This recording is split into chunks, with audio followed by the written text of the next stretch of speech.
Welcome, everyone. It is indeed a great pleasure to see so many in attendance here this afternoon. And good morning and good evening and good afternoon also to those of you who are with us on YouTube. My name is Liv Ingeborg Lid. I'm the director of MF Center for Advanced Study of Religion, or MF CASR, and I will be chairing the event of the 2022 MF CASR annual lecture today. It is an honor, indeed, to welcome this year's lecturer, Professor Achille Mbembe, to Oslo and to MF CASR. Welcome, Professor Mbembe. The MF CASR annual lecture is, as the name suggests, an annual event which allows the center to invite renowned international scholars to Oslo to give a lecture of their choice to a general or to an academic audience. The 2022 annual lecture is the fourth in the row, the former lectures being Elizabeth Shackman-Hurd, Ute Husken, and Anat Yoshiko-Reed. We'll spend 1.5 hours together this afternoon. Professor Sindre Bangstad of KIFO will offer an introduction of Professor Mbembe, his scholarship, and his thinking. Then, Professor Mbembe will give the lecture, Restitution, Restoration, and the Capacity for Truth. Professor Momita Sen of MF will serve as a respondent and discussant. And then finally, I will allow Professor Mbembe to respond to Professor Sen's questions, and then we will open up for everyone to take part in the discussion and in the question and answers. Some general information before we continue. This event is streamed on YouTube and it is recorded. Or that is, the contributions of our 3 participants are being recorded and streamed. But we will not stream or record the Q&A and the discussion, so that part of it will not be recorded anyway. For those of you who are with us in person today, the washrooms are downstairs. And in the case of an emergency, you find the escape doors down here at the podium over here and at the back of the auditorium where you entered. So now it's time to get started. I'm very happy to give the floor to Sindre Bangstad. Please, welcome.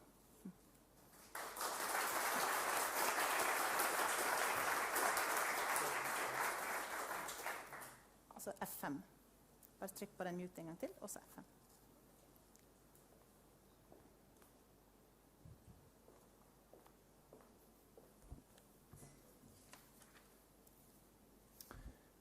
Dear Chancellor Hornes, dear Professor Mbembe, dear Professor Lid, dear Professor Sen, dear members of the audience, on and offline. It is a great honor to have been asked to introduce Professor Achille Mbembe on the occasion of his presenting the 2022 annual CAS lecture at the MF Norwegian School of Theology, Religion and Society with a lecture entitled Restitution, Reparation and the Capacity for Truth. Professor Mbembe, born in Otele in Cameroon, is arguably the most distinguished and distinctive contemporary African intellectual. A graduate in history from the University of Yaoundé in Cameroon, and in history and political science from the Sorbonne and the Institut des Études Politiques in Paris, Professor Mbembe has held posts at Columbia University, the University of Pennsylvania, Codestria in Dakar, Senegal, before settling in Johannesburg, South Africa, as a research professor at the Wits Institute for Social and Economic Research, known by its acronym WISER, at the University of Witwatersrand in 2003. He has also held visiting professorships at Yale University, the University of California, at Berkeley, Duke University, Harvard University, University of Cologne, and the University of Augsburg. A member of the American Academy of Humanities, he has received numerous awards, including the 2015 Geschwister Scholl Prize, the 2018 Gerda Henkel Award, and the 2018 Ernst Bloch Award. He is also the recipient of an honorary doctorate from the University of Paris and the Université Catholique de Louvain in Belgium, and will later this week be receiving an honorary doctorate from the University of Bergen in Norway. Prolific, I dare say, is Professor Mbembe's second name. He is the author of a staggering number of monographs in French and English, including the 2001 on the post-colony, the 2017 Critique of Black Reason, the 2019 Necropolitics, and the 2020 Out of the Dark Night, Essays on Decolonization, and the 2021 Brutalisme, which is only available in French so far, but is certainly in translation, and hundreds of journal articles in the most distinguished academic journals, both in French and English. His work has also been translated into any number of languages, and it gives me particular pride to have been part of the process of bringing the first ever translated volume of selected essays by Mbembe into Norwegian in the form of necropolitic organer essays, translated by the excellent Lena Austad, who is with us in the audience, and edited by Camilla Kolstad Danielsen, who I believe is also present, and with a preface by myself and Professor Bjørn Inge Bertelsen from the University of Bergen. This has been published as the first ever essays by an African intellectual ever in the distinguished series Cappelens upopulære skrifter in April this year. Unless Professor Mbembe has a past as a proverbial trickster of anthropological literature, making all kinds of secretive travels to and from Norway, this should be his third visit to Norway. It so happens that I had the privilege of being involved in his first ever visit to Norway on the occasion of Professor Mbembe having been invited to present the keynote at the annual Holberg debate at the University of Bergen on December 1st, 2018. And I still recall that the immediate reaction to our proposal to invite Professor Mbembe to give this particular keynote was, who is this Mbembe anyway? To which I can only respond in a Whitmanian fashion. He is large, he contains multitudes.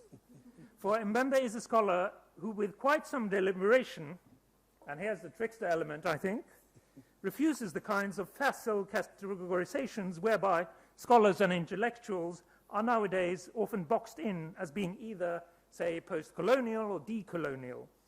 And so in a 2021 interview with the Swiss online publication Schilperich, Mbembe replied in the following manner to the question as to how one should define him. And here's a key, I think. I'd like to think this is the key, right? Unless it's the trickster speaking again. I'd rather define myself as a penseur de la traversée, a thinker of the crossroads, one for whom critique is a form of care, healing, and reparation. The idea of a common world, how to bring it into being, how to compose it, how to repair it, and how to share it, this has ultimately been my main concern. And so a central and abiding concern for Mbembe, also clearly articulated in his co-founding of the Les Ateliers de la Pensée de Descartes with Felmin Sarr, is thinking the world from Africa. To do this is also to engage in unthinking the role assigned to Africa and Africans by centuries of European colonialism, its attendant racism and dehumanization of Africans and their afterlives in the present, namely as the site of radical otherness. Mbembe proposes instead to envision Africa as nothing short of a laboratory for the global future, which in no way means romanticizing African past or present. Those familiar with his work will know that he's been sharply critical of post-colonial governance in his native Cameroon, as well as the disturbing levels of xenophobia in his adopted country of South Africa, but rather to make the claim for a radical insertion of Africa and Africans in the story we all tell about the past, present, and future of humanity at large, for good and bad, which also means thinking in so-called Afropolitan terms, or availing oneself of the rich, multifaceted, and cosmopolitan intellectual and artistic traditions of Africans themselves, and not the least following Fanon's early warning not to simply try to emulate European political and social models. In an essay published in 2007 and entitled "Why Am I Here?", Mbembe writes about his student days in Paris, France, as a time which opened the archive for him and made him see himself as a legitimate inheritor of the Enlightenment itself. Did not Fanon say that we would inherit the earth? He writes in this particular essay.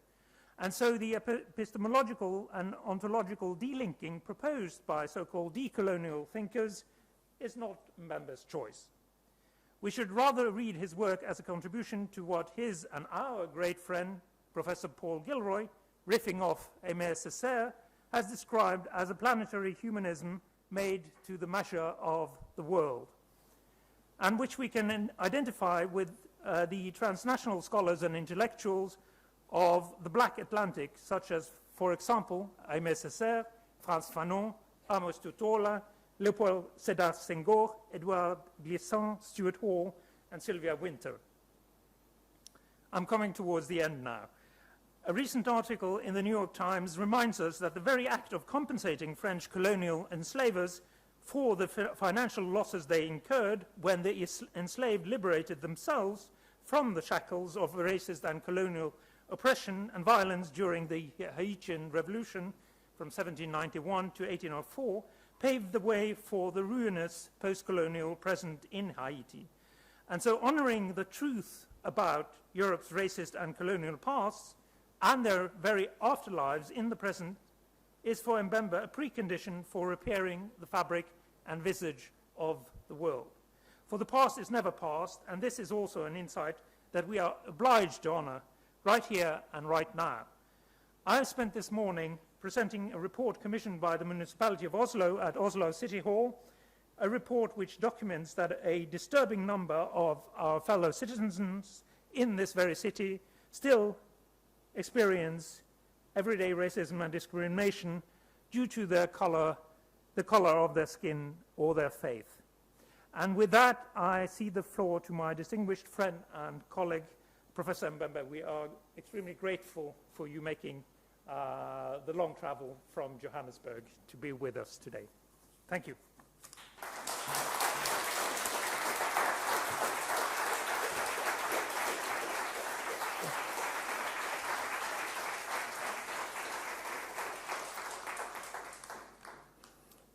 Okay. First of all, I'm very happy to be here.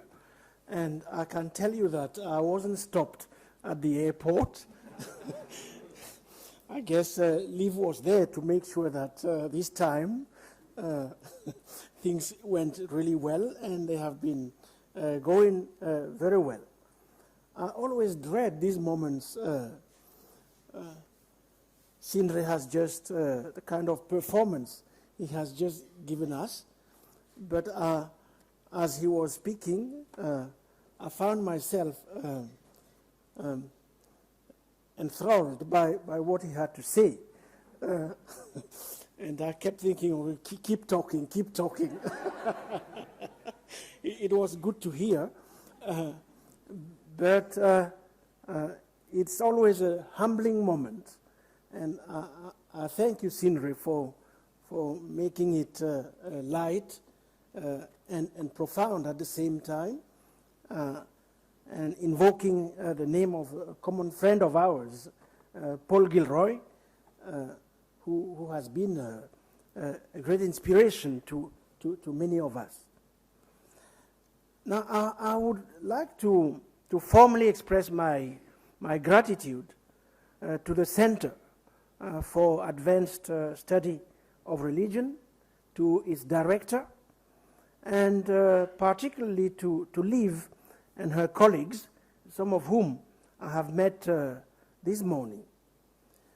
As you will notice during the presentation, I have found a lot of inspiration from the field-changing work Liv has been doing during the last decades on the role of manuscripts in textual scholarship, in particular on the reception histories of early Jewish writings that survived only in Christian transmission. I am also delighted to have been given the opportunity to pick up on the conversations started not long ago with Professor Mumita on matters decolonial, that is, as far as I'm concerned, on matters planetary. As for my friend Sindre, let me simply say thank you for the immense work done with Jon Bertelsen and my now Norwegian translator, Lynn, whom I'm meeting for the first time, and Cappelen Dam Akademisk in bringing to the Norwegian public some of my work. Allow me to mention too the extent to which Sindre's scholarship and public commitment on racial justice are priceless, not only here in Scandinavia, but also in regard to broad struggles for justice in our world in these fractious times. I would like to introduce our exchange by foregrounding the methodological, philosophical, and political stakes surrounding the debate on the presence of what are called savage objects in Western institutions, and the possibility of their restitution to those who made them in the first instance. Indeed, over the last 5 or so years, controversies surrounding the question of whether or not to return to their owners the African artifacts conserved in Western museums, these controversies have been unfolding in countries such as France, Belgium, Germany, and in each of these former colonial powers, the response from governments and the public in general to these claims for restitutions have been pretty distinct. They are not the same in France as they are in Belgium or as they are in Germany. Now, from a political point of view, it is worth observing that the claims themselves are unfolding at a time when Europe is reinforcing its borders, is closing its doors, and is increasingly reluctant to let more strangers, migrants, and foreigners in, while being keen to keep their objects in its museums. We just need to look south along the Mediterranean to realize the extent to which the weaponization of borders has become a lethal practice in the hands of the democratic liberal states. And from an intellectual point of view, we are witnessing a renewed interest in the life of objects and the objects of our lives. This is also a time when more and more objects are digital. They are immaterial, or increasingly abstract, which indicates the extent to which, in fact, the ontology of objects is fast changing.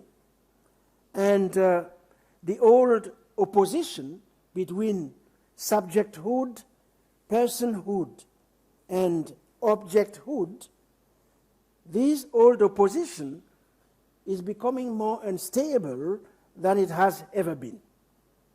Witness, for instance, the spread of multi-touch interfaces through digital devices of all kinds, virtual objects on computer screens, and the sensory stimulation that they generate. Take into consideration, too, the fact that robots nowadays can realistically reproduce human movements or be used as surrogate bodies or act upon the world in place of human beings themselves. What I mean by that is that our own relationship to ourselves and to what surrounds us has changed as a result of our increasing entanglement with objects, with technologies, or other living or animate things or beings. For instance, today we want to capture for ourselves the forces and energies and vitalism of the objects which surround us, most of which we have invented. We think of ourselves as made up of various spare parts, and this convergence and at times fusion between the living human being and the objects, artifacts, or technologies which supplement us or augment us. All of this is at the source, I think, of the emergence of an entirely different kind of human being, a kind of human being we have never seen before. Now, these changes notwithstanding, the fact is that Western museums are replete with savage objects. In my mind, the notion of savage objects refers to three key characteristics, and I would like now to go through each of these three characteristics. In the first instance, these are artifacts which, having historically originated from Africa, but not only Africa, from Oceania, Amerindia, have gone through a process of migration. At times, forced migration. And in this process of forced migration, which has ended in the placement in museums, in the museumification, if you want, they have ended up becoming the property of, not of those who made them in the first instance, but of the West, which since then has kept them in its institutions. To be sure, in these institutions, some artifacts have been preserved, they have been cared for, and they are now curated as art objects, even though not many of them were understood to be art objects in the first place. Some of them were just understood to be utensils in the practice of everyday life. Whatever the case, now they have graduated to the status of art objects via the process of museumification. But others are literally abandoned in storerooms. They are neither organized in an orderly manner, nor easily traceable, or even more so retrievable. And this inability to care for, this inability to repair, has left many of them vulnerable to decay. If you go to the Musée du Quai Branly, for instance, which houses something like 90,000 African pieces, of course, not all of them are exhibited. There probably will never be a time when they will all be exhibited. The majority of the objects is kept in storage rooms, where the process I have mentioned is going on because of slow decay and almost, let's say, quasi-abandonment. So, that's the first characteristic of savage objects. Secondly, savage objects are also objects whose life itinerary is very difficult to reconstruct. It is difficult to reconstruct it partly because of the lack of available sources. In other words, these objects are evidence of a larger truth, or should I say a larger text, that lies behind them, a truth or a text of which they are but fragments.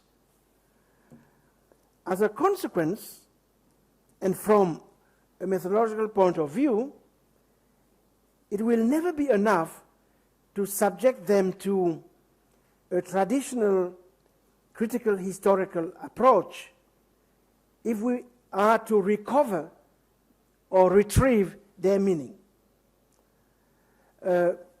Traditional critical approach, meaning an approach that is simply based on text critical procedures. What I mean by this is that in order to retrieve their meaning, it will always be necessary to add to the later another layer, one that gives ample space to speculative insights and imagination. Finally, these are entangled objects. Third characteristic. Their provenance and origin are not always known, but nor are their authors. You go to an exhibition at the Musée du Quai Branly, I'm taking it just as a prototype of those types of museums. You see a mask, you see the written, let's say, biography of the object. It will never tell you who made it, who is its author.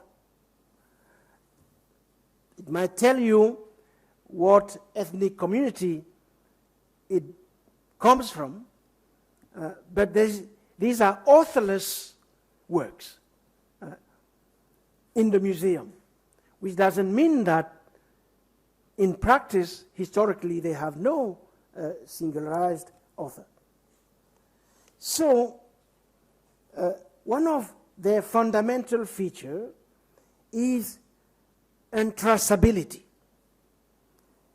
As a text or a truth of a certain kind, they cannot always primarily be reconstructed and interpreted in their context of production. In other words, for each of them, we are simply not in the position to respond satisfactorily to the usual questions: who made it, how did they do it, for whom, and to what end?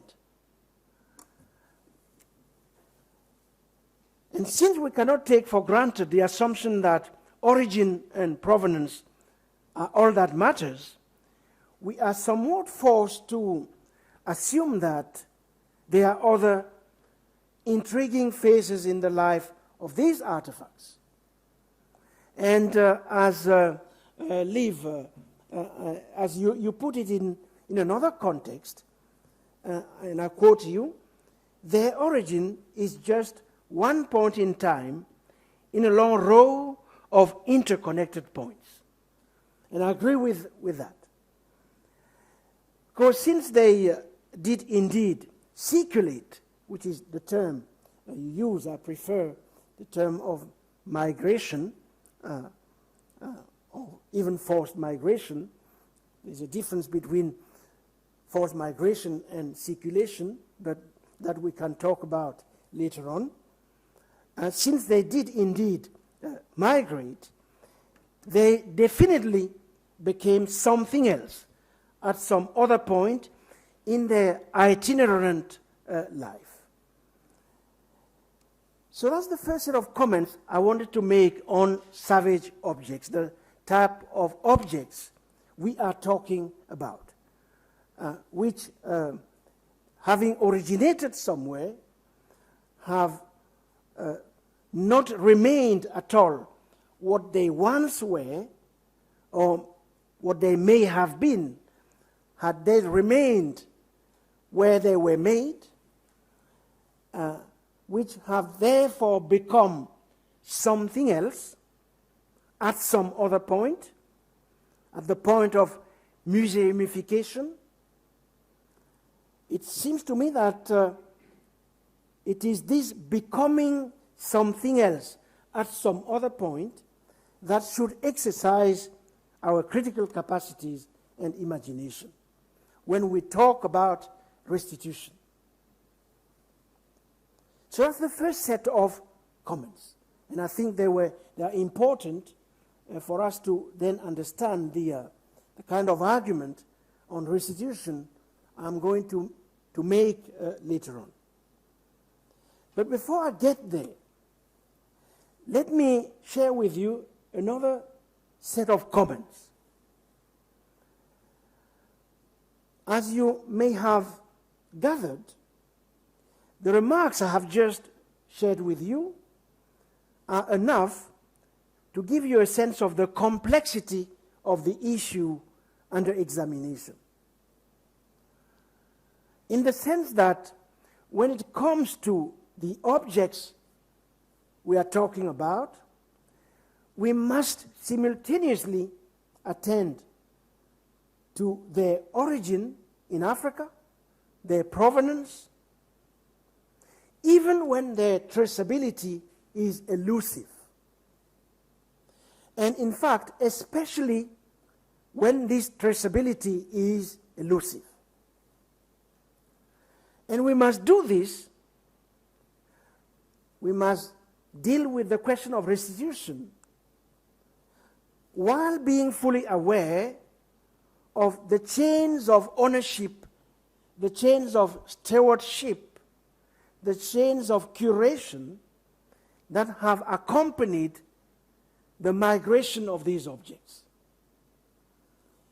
and that have made of these objects objectively the property of many, to the point where a debate on restitution somewhat has to acknowledge the claim of ownership that is being made by Western museums on these objects that have ended up becoming something else at some other point in their long itinerant life.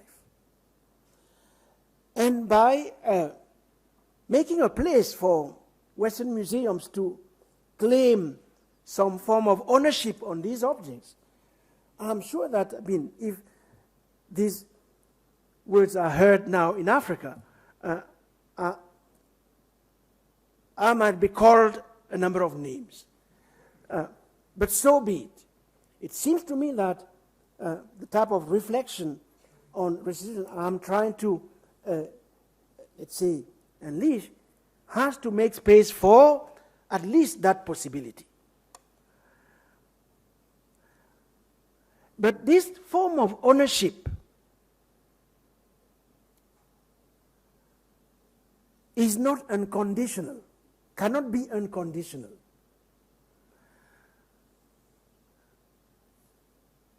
Owning, in this case, in the case of the putative claims Western museums can make on African objects, owning here have to go hand in hand with owing, with obligation. It cannot be unconditional. It has to come with a set of obligations. So owning as owing, if you want, is the precondition for, let's say, legitimating this form of claim for ownership.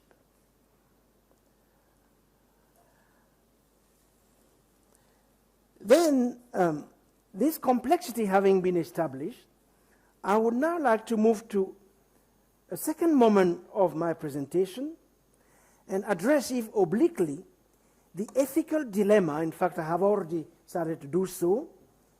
Ethical dilemma attached to the presence of African objects in Western museums. And this ethical dilemma stems from what I have just said. It also stems from three kinds of risks and challenges. The most important is the challenge of appropriation. Appropriation and the risk of supersessionism. And these are issues we cannot overlook, since appropriation presents us with a real threat, because in a context of asymmetrical relations between Africa and Europe, this threat is that of the potential erasure of African past. It is also the risk of Western museums turning or being turned into sites of potential corruption because of their inability to strike a proper balance between owning and owing. And for me, that is absolutely fundamental. It is fundamental because this imbalance between owning and owing is a source of corruption, the nature of which we can debate about, but it is a potential source of corruption.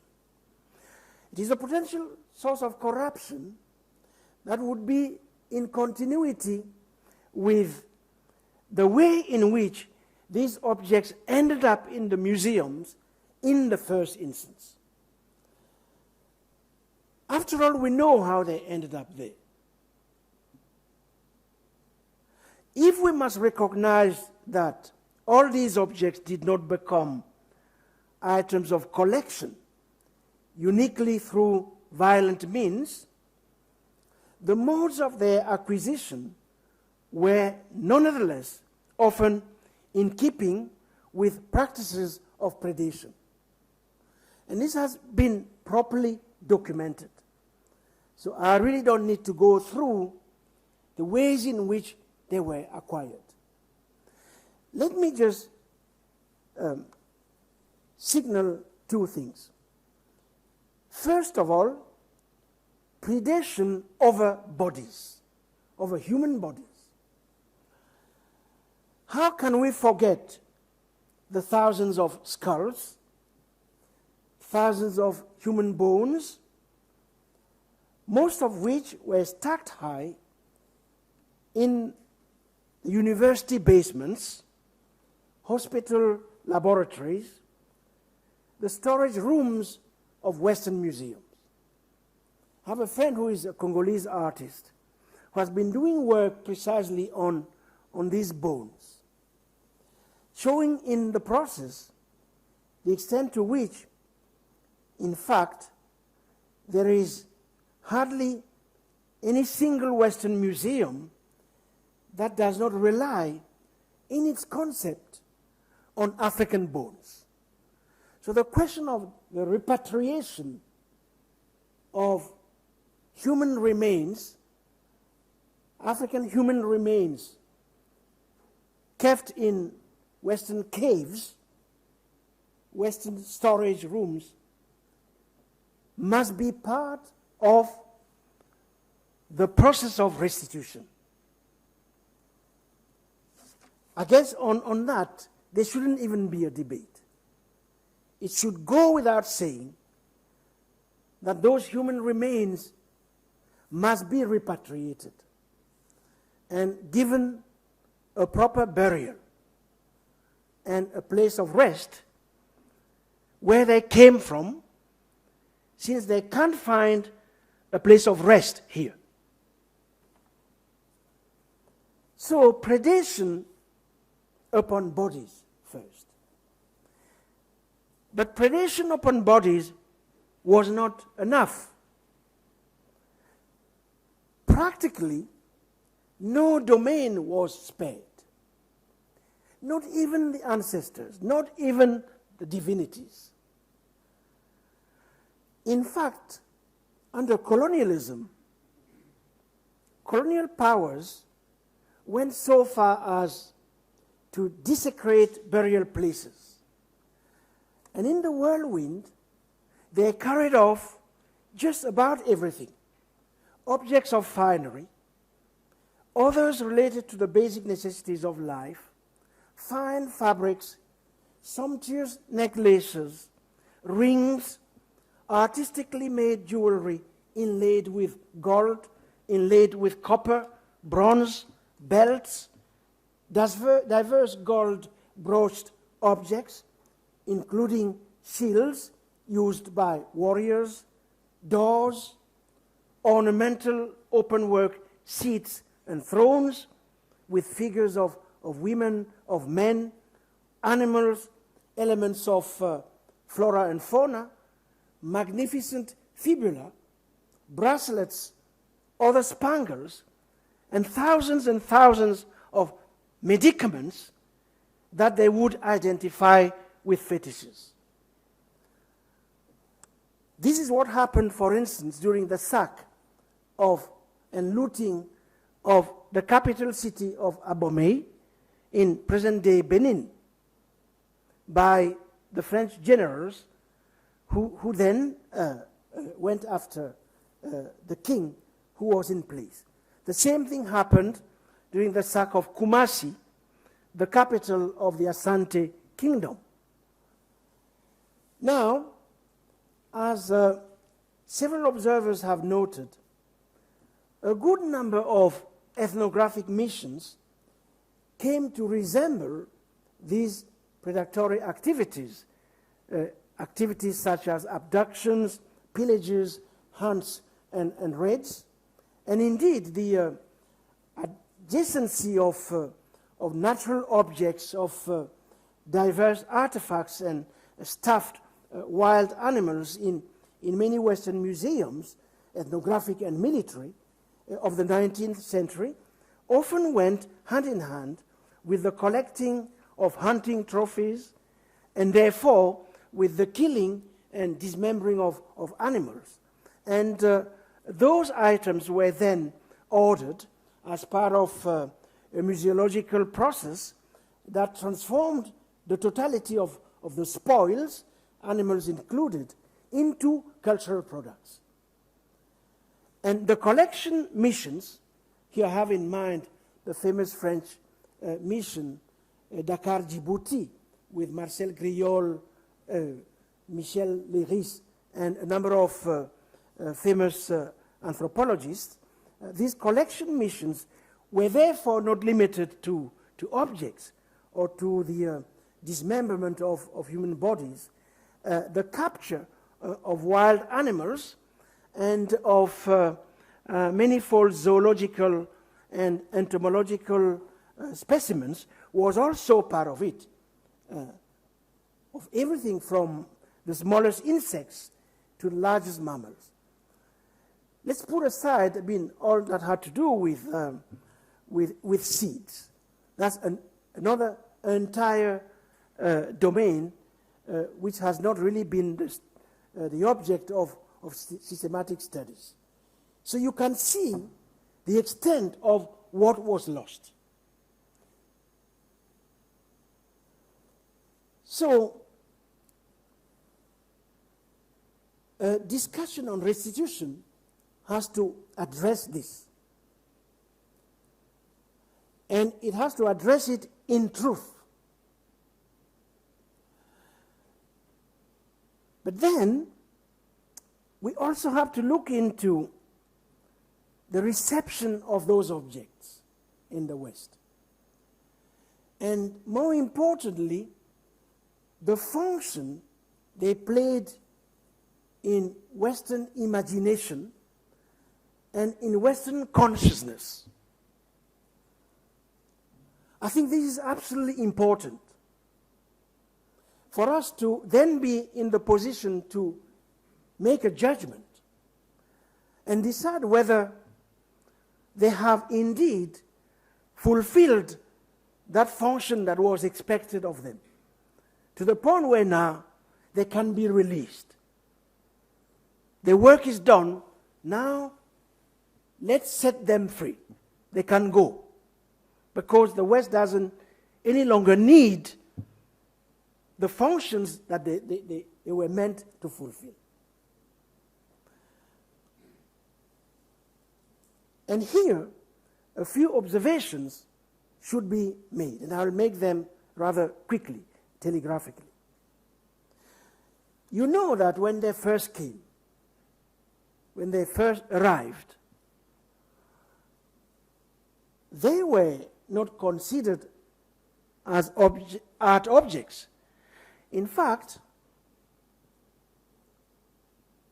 they were attributed 4 properties from the 15th century to the 19th century, because these things are, we can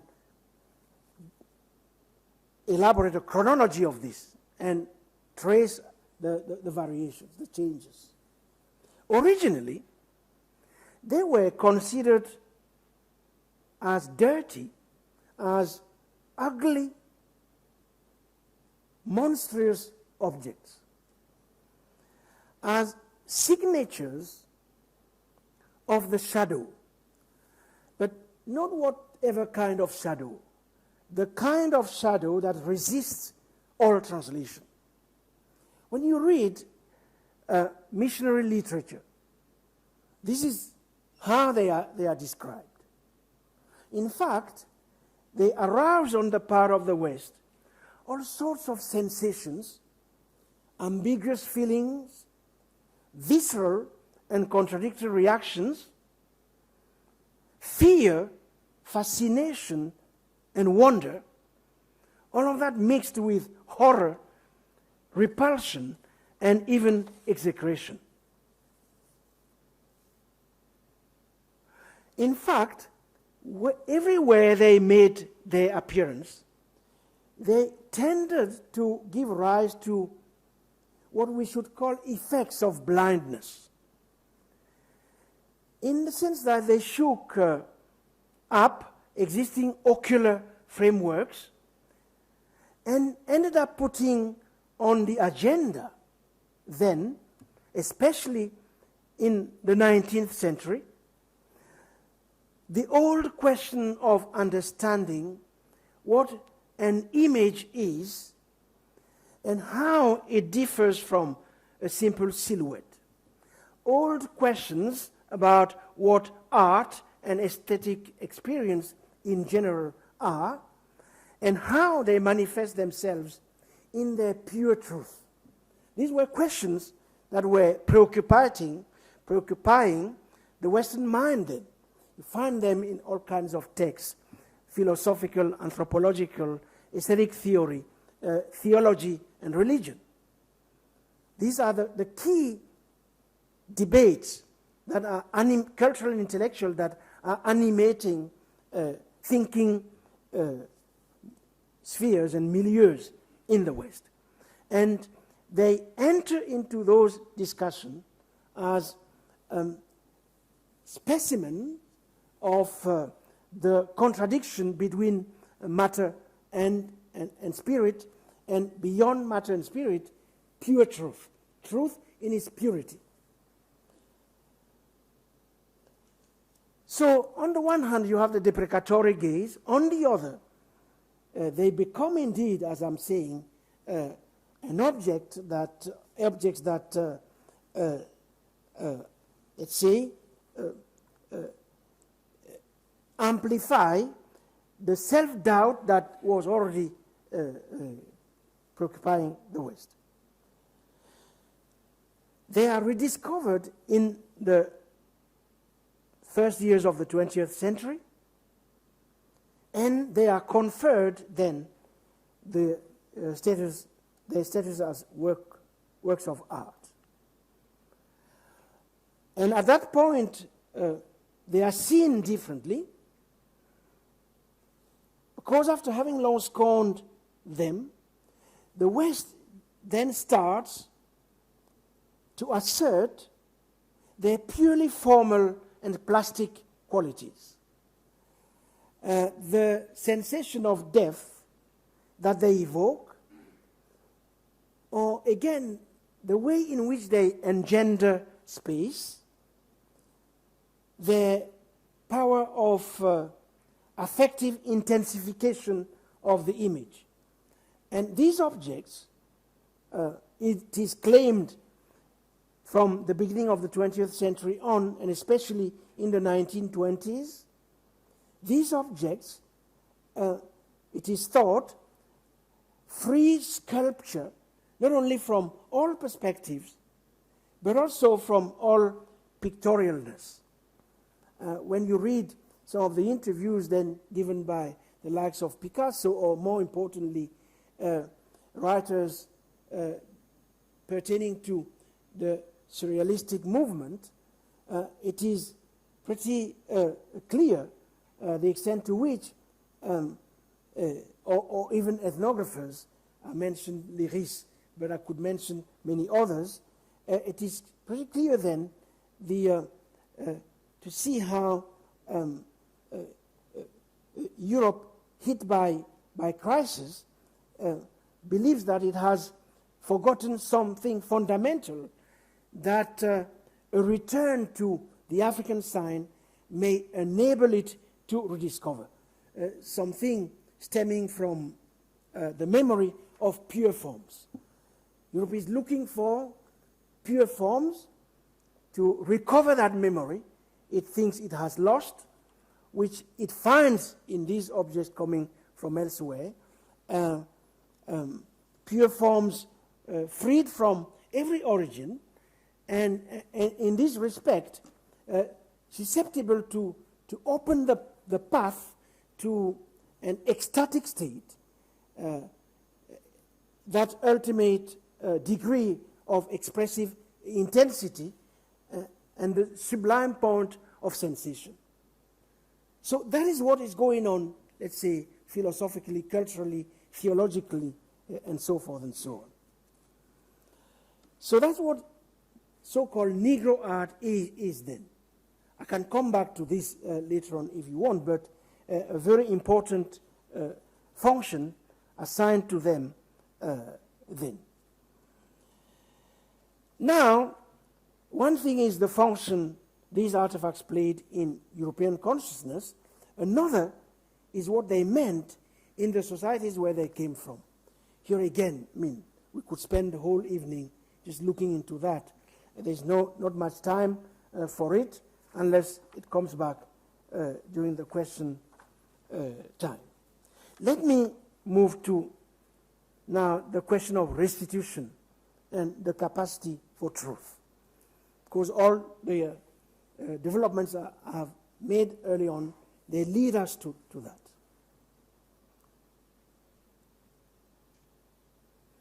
Let me introduce this last part with a question. Who can honestly deny that not only the objects were taken,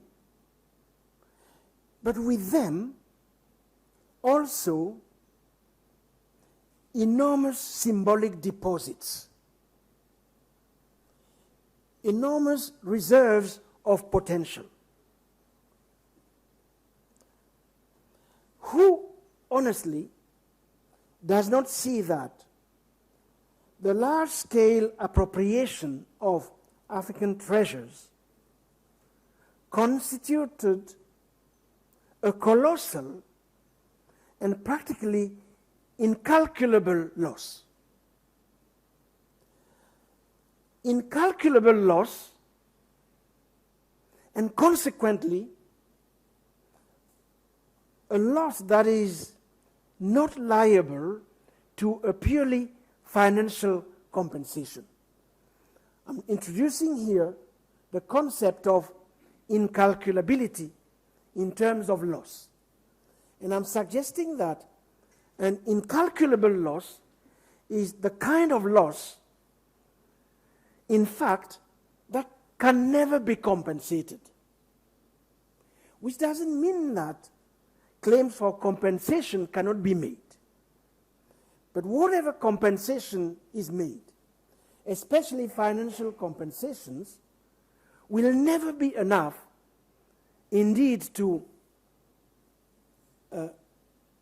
respond to the incalculability of the loss. That's the point I'm making, to put it simply.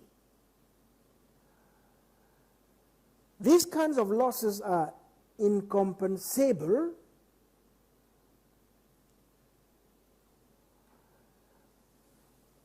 because what was lost was the capacity to bring about worlds, to give rise to other figures of our common humanity. That is what was lost. And that cannot be compensated. That is irreparable. So incalculability, irreparability.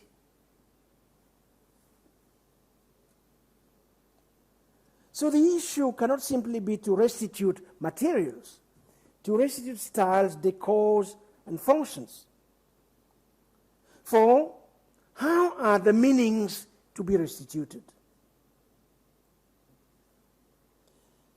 Who will compensate for the fact of having forever to live with these losses?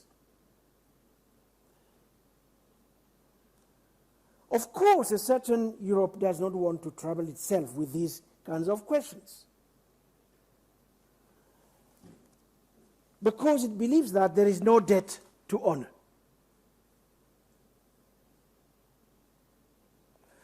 Because it believes that restitution is not an obligation.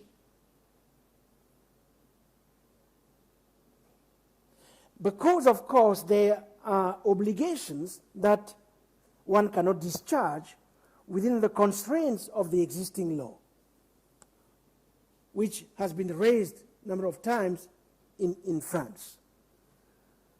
When I say existing laws, laws of property and laws of public property, which are supposed to be inalienable. They cannot be alienated, therefore, don't even go there. Therefore, restitution, when all of that is taken away, can only be an act of kindness.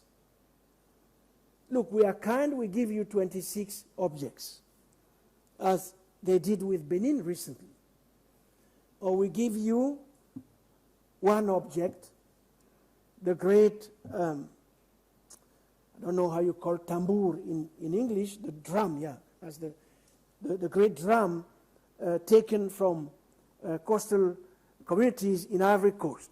It will be sent back soon in an act of magnanimity and in an act of kindness, but not as the result of an obligation.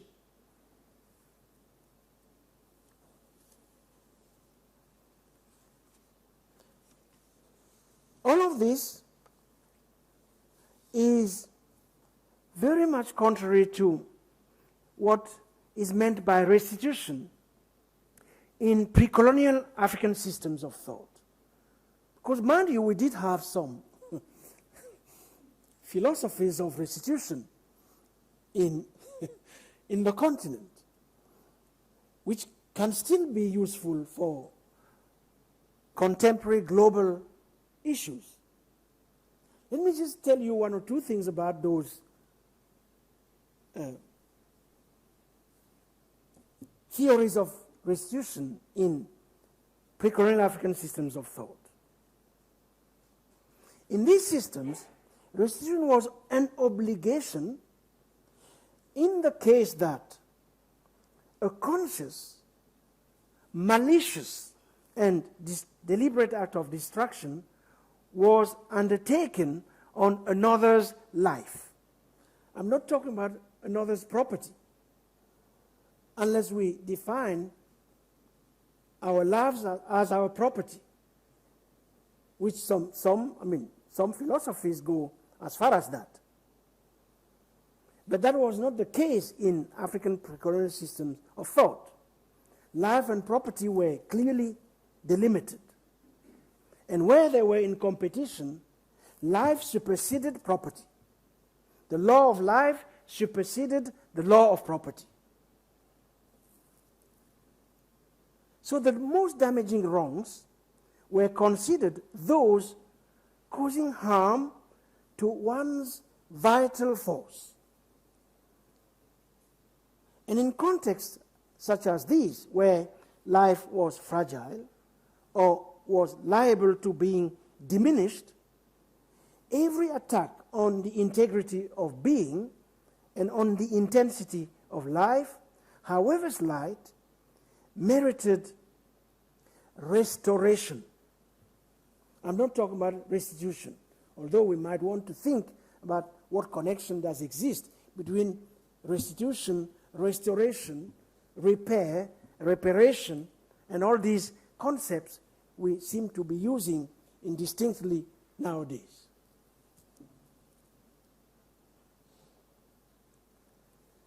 So the damages could be, of course, calculated in economic terms, just as Sindre was mentioning this in his introduction, like what has been done in the case of Haiti, where we have a modern example of a society freeing itself from slavery, plantation slavery in this instance,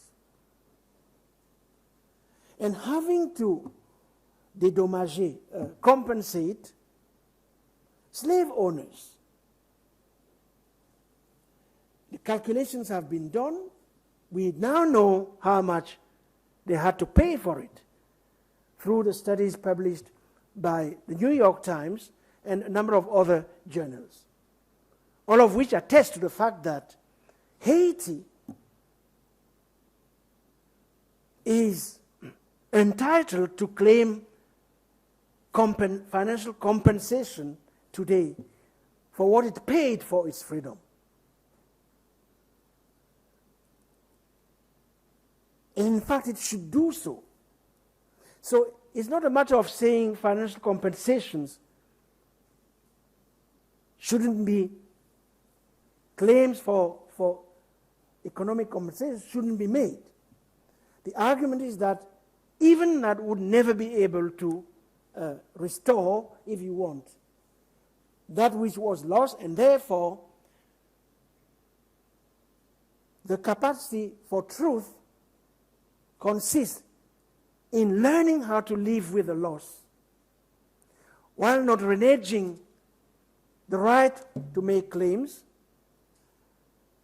and telling the truth about what happened, because the truth is the very foundation of responsibility. And it is the starting point for any imagination of universal justice, the kind of justice we urgently need in these times of ours.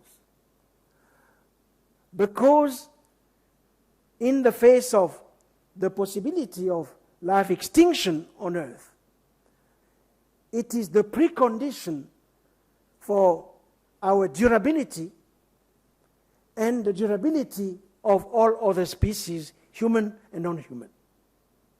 So let me end on that horizon of planetarity, which rejoins a number of reflections made in the kind of intellectual tradition some of us come from, epitomized by some of the names Sindre mentioned at the beginning, Paul Gilroy, but also Edouard Glissant, Sylvia Wynter, and all of those who have helped us to rethink our capacity to inhabit the world anew. Thank you very much.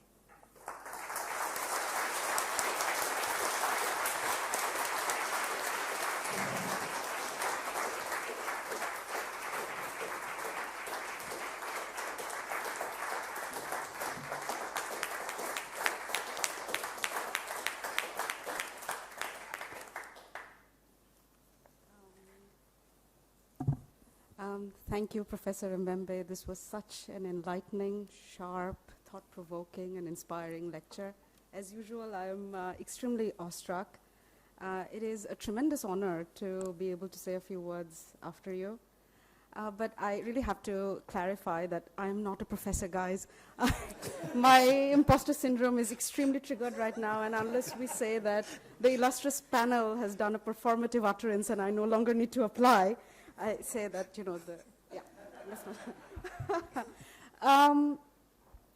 I want to pick up some threads from this absolutely brilliant talk, and hopefully many more will come up in the Q&A. I'm particularly interested in care and restitution. And when we speak about art objects in the museum, we are really in the domain of care. Caretaking, maintaining, and preserving. Of course, in the museum, the care is directed and contained by a set of values and valuations, but it is a form of care nonetheless.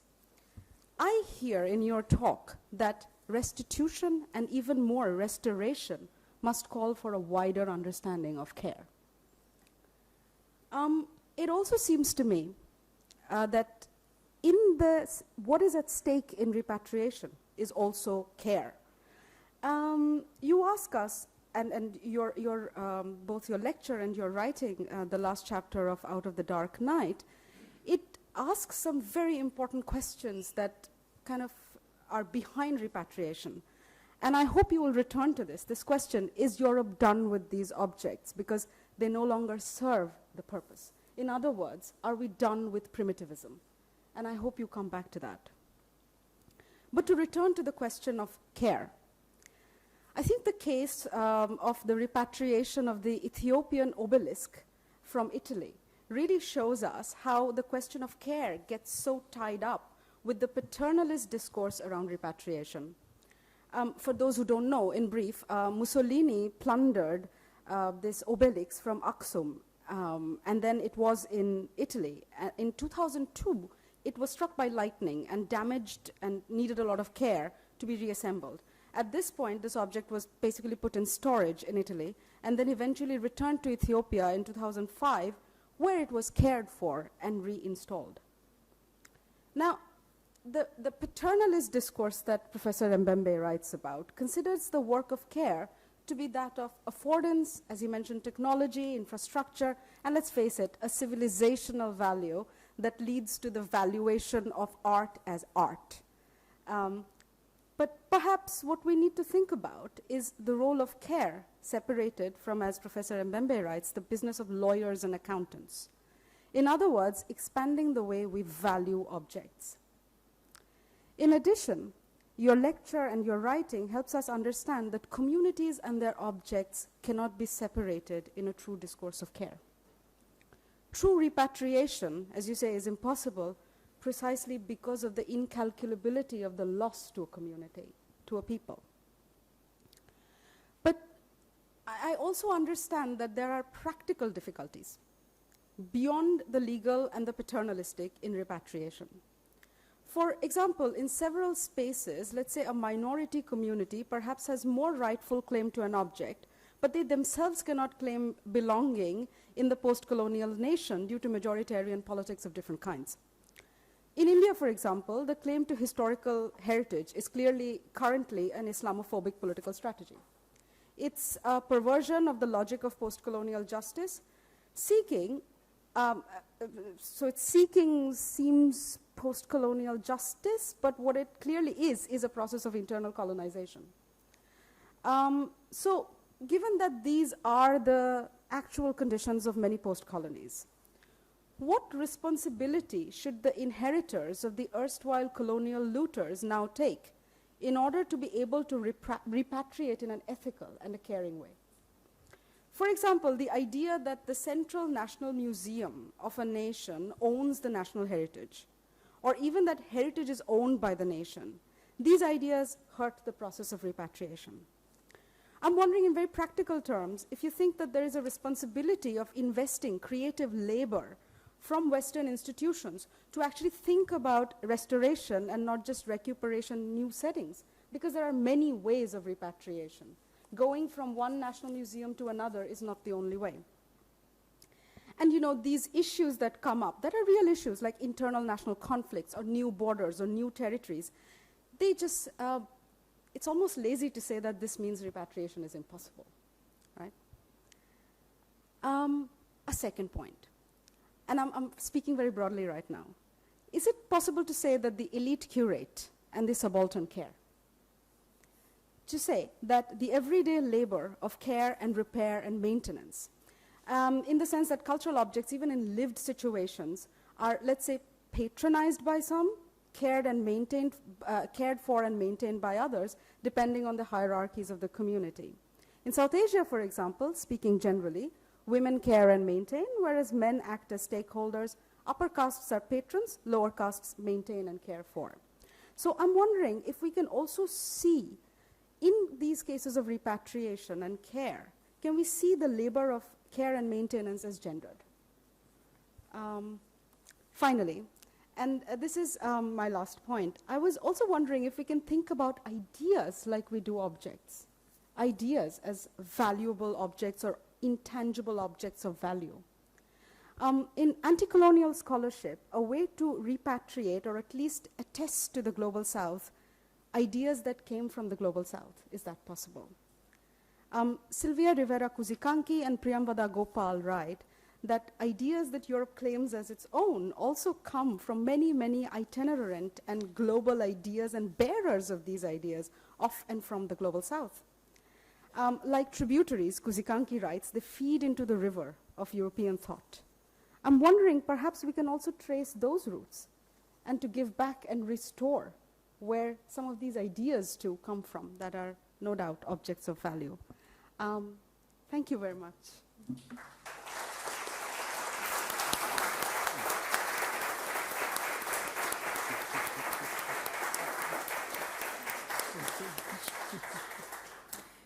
So I think we should give Professor Mbembe the opportunity to answer some of the questions, and then also, I'm sure it was inspiring for more than just him to hear your response. So if you want to answer first, and then we'll just open up for further comments and questions from the audience. So I should go and answer. You can sit there if you want to, or you can head over there. I'll just stand It's there. up to you. Yeah.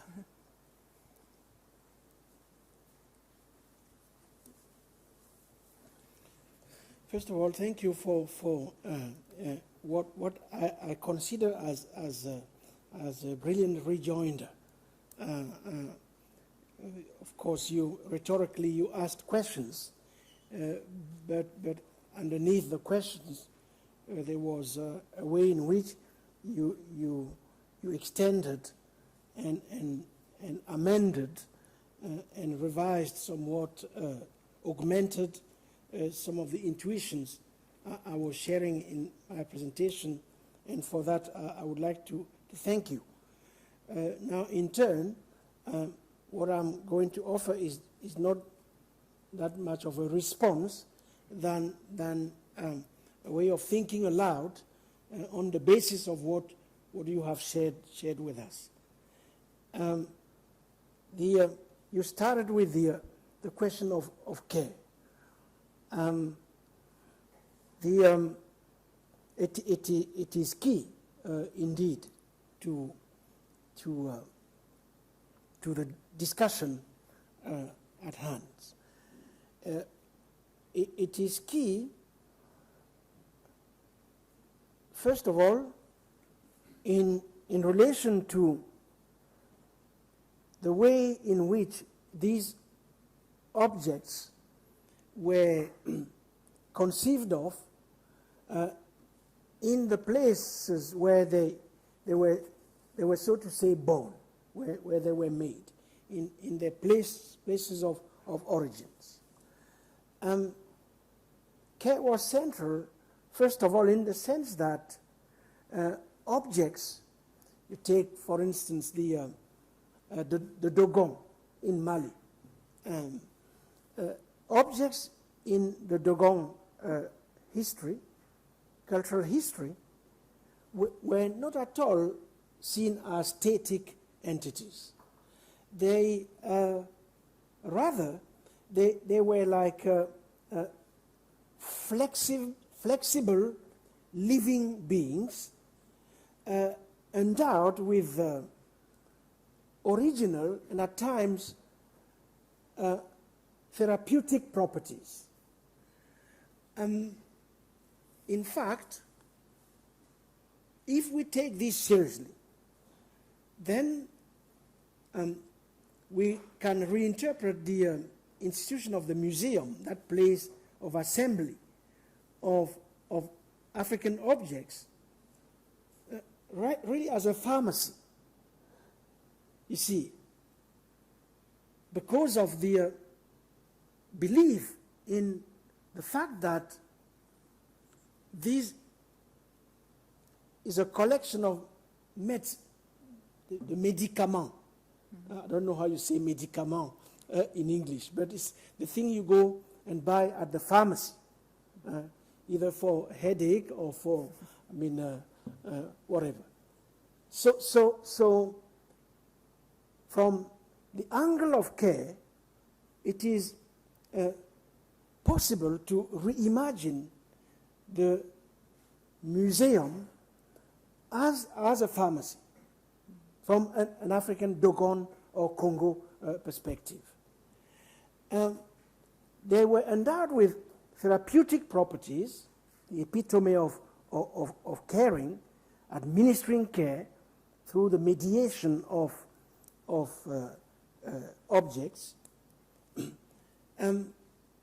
because simultaneously things and objects and the animal, the organic worlds were also perceived as repositories of energy, of vitality and virtuality. And as such, they constantly invited wonder and enchantment. And I mean, if you don't care, you cannot fall to wonder and enchantment. People who don't care have forgotten how to be and to let themselves be enchanted. They have lost the sense of wonder. So care in the sense precisely of médicament for those faculties, not necessarily of reasoning, not necessarily of emotion, but of endless curiosity and capacity to embrace that which is to come, which is always ahead of us, and whose appearance in our existence we cannot predict. We cannot calculate it. But it's a disposition to embrace that which happens and to be enchanted by it, which cannot happen without a predisposition for care. So I could extend the metaphor of care in relation to the ontologies of African objects at length. I think it's a very generative comment that you made. which allows me to add that in that sense, restitution or repatriation, all of these terms are not exactly equivalent to each other, but look, we don't have the time to critique each of them, is not necessarily the fact of going from one national museum to another, because in fact it is the occasion to reactivate the in each context, in each community, the ways in which the care, but also the exhibition of objects used to take place. There were no museums as such in pre-colonial Africa, because museums were everywhere, or if there were museums, there were museums without walls. Museums without walls, that means museums that were performed. They were performed at very significant moments of collective existence. So, for instance, a museum could be instituted in the occasion of the dance of masks. And after the dance of masks, that museum could be not decommissioned, but closed and reopened in some other place at another opportunity. Along the logics of itinerancy, Liv would say circulation, in the process of motion, a life that is constantly in motion, that is manifested through moments of precipitation, saturation, and intensity, calling for collective participation of everybody, notwithstanding gender, seniority classification, children participating in it, domestic animals participating into it. I remember, my father worked in the city, but he also owned a farm in a rural area. And in that village, some of what we are talking about, I witnessed it as a child. Some of those ceremonies when, in fact, everything is called upon to appear in the space of visibility, to appear as it is,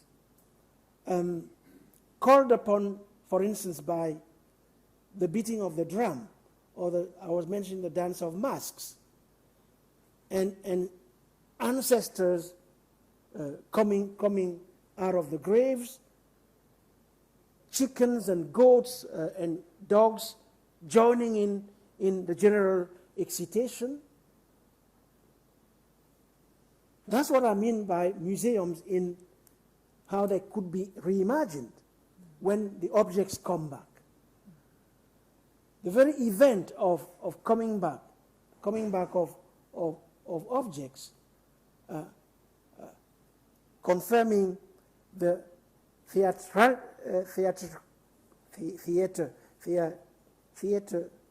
la théâtralisation, whatever it is, you know what I'm talking about, of all of that.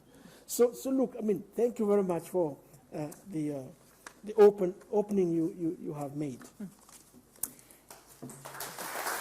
Can I stay here?